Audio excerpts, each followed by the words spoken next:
হিসেব করে দেখেন আপনার 10 বছরের নামাজ কাজা আছে, 15 বছর 20 বছরের নামাজ কাজা আছে। কি করবো এগুলো নামাজের? আল্লাহর কাছে মাফ চাবো, ইনশাআল্লাহ আল্লাহ মাফ করে দিবেন, এটা একটা অপশন।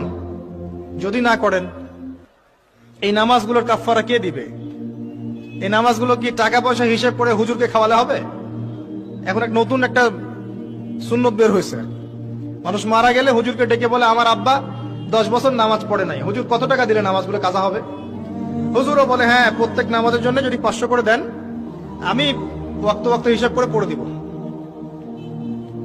তো এদিকে দুই দিক থেকে তার লাভ, সে অর্থ পেল, নামাজ পড়লো, তার নিজের নেকি হলো, তার বাবার কিছুই হলো না।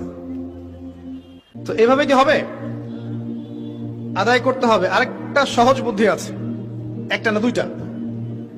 আল্লাহ পাক আমাদেরকে তৌফিক দান করুন। জামাতে নামাজ পড়া।